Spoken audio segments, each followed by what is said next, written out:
Just 6 months after being purchased by JAB Holdings, Panera Bread CEO announcing his departure, but not before repurchasing Bakery Cafe Au Bon Pain. Joining us now is the outgoing Panera CEO, founder of the company, Ron Shaich. Good to see you again, Ron. Good to speak to you, Sarah. I hope you're well. I hope you're well as well. Big news this week. Great. So this is your final, was this your final move before saying goodbye to bring your two babies together, Au Bon Pain with Panera Bread? Well, we'll talk about Au Bon Pain in a second, but just to be clear, Sarah, this isn't an exit in that sense. It's a broadening of my roles. I'm actually going to become a significant investor in the new Panera. I'm putting my money where my mouth is. I'm also going to be available to help them as needed relative to consumer-facing initiatives and acquisitions like the Au Bon Pain acquisition. But I'm also going to find the time I need to be able to help JAB with their initiatives, and then simultaneously my own desire from a personal investing perspective to invest against the kind of long-term transformation that has been at the core of Panera's success over the last 30-odd years. The fact is, Panera has been the best performing. Go ahead, Sarah. No, I know you've been talking a lot about this short-term thinking in the market for a while. Yes. It's why you were very happy to take it private, even though the stock has been doing well. You're one of the most celebrated CEOs in the industry, Ron. Why Au Bon Pain? Is it because of your attachment to that brand? Because it wasn't performing quite as well as some of the other fast casual type restaurants out there. Well, I think, as you know, I co-founded Au Bon Pain. I then sold it to take all of our resources and bet it on making Panera nationally dominant. That worked. We drove 20 years of 25% annual returns, best performing restaurant stock over the last 20 years. Hey, we beat Warren Buffett's performance at Berkshire Hathaway. Having said that, Au Bon Pain and its acquisition is not about me. It's not about completing the circle for Ron. Some people have said that. What it's about is it's a powerful strategic acquisition that enables Panera to do an even better job in hospitals, universities, and transportation centers.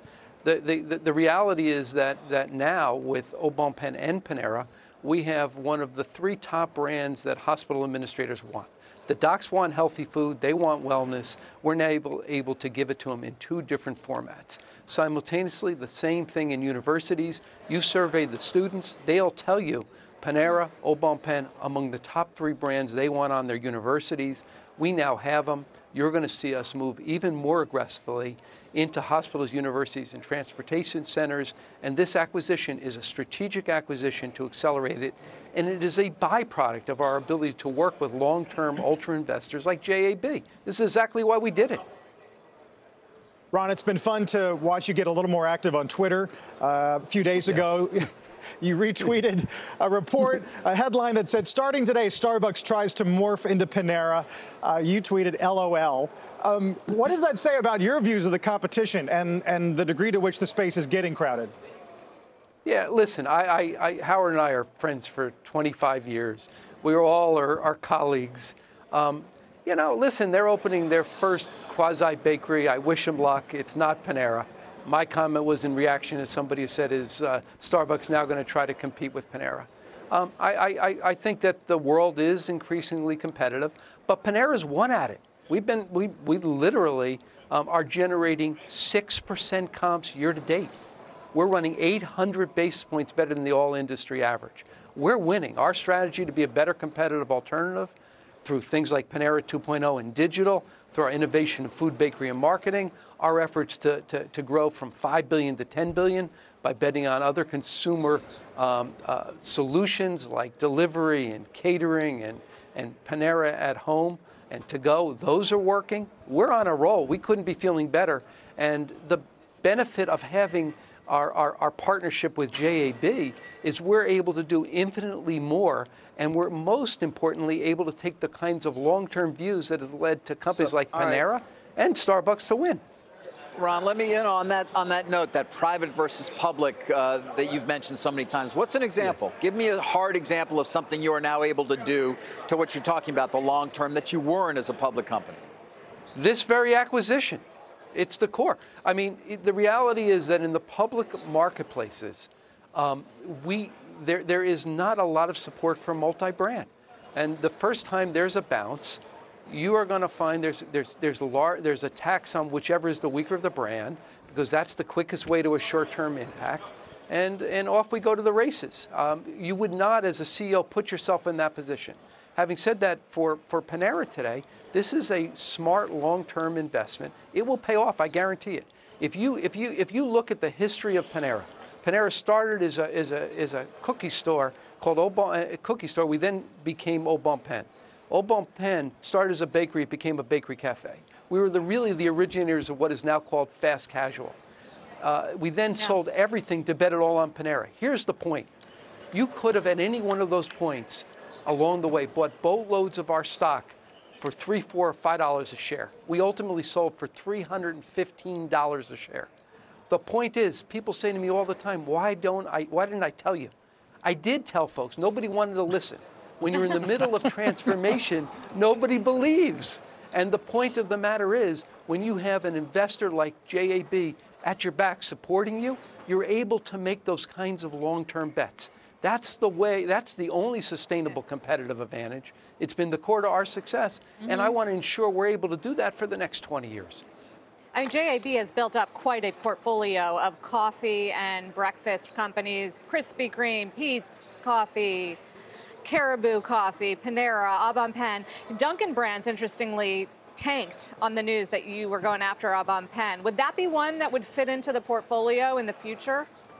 You know, we never comment on hypotheticals, so I obviously can't comment on that at all. So talk a little bit about the restaurant industry and some of the challenges that some of these stores are facing. Panera was doing a lot better than some of its competitors. Who else needs to go private? Panera is winning. Well, I think that, frankly, the smaller companies are going to face that. There isn't enough interest. The market, historically, I think, Dave, you asked me about what's the difference between being private and public. Here is the reality for it. The market overvalues when they think that things are going well. It undervalues on the downside. It's the reality. And out of that comes great opportunity to take these kinds of companies private. The truth of the matter is we've created a pervasive culture of short-termism in the marketplaces. I don't know if you realize it, but last year less companies went public.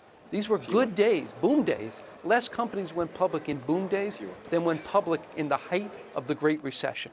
CEOs are saying this is a crazy world. Adam Ross Sorkin, in a piece in Deal Book a month ago, wrote, why would anybody want to be a CEO of a public company when the reality for them is they're going to be measured in weeks and months and maybe a quarter? This infuses the way CEOs think, and it gives powerful strength to guys like us. Here's the reality, right? You look at what are the hottest investments today, the FANG stocks, Facebook, Amazon, Netflix, Google. They all have capital structures that let them do long-term investing. That's the kind of way that you can win. You can look at, I was on the board at Whole Foods, as I think you may know. Well, investors like Amazon, do they get a free pass on this? No, it's exactly right. What do you think Amazon did with Whole Foods? First thing they did was cut the prices because they took a long-term view. The reality is in Whole Foods, they couldn't do that. They were up against the wall with folks climbing all over them, demanding short-term action. And the reality is that the ability to go long-term is competitive advantage. Ron, we hope you'll continue to join us talking about these issues and a lot more in the restaurant industry. The outgoing CEO of Panera Bread, Ron Shaich. Always nice to hear from you. Thank you, friends.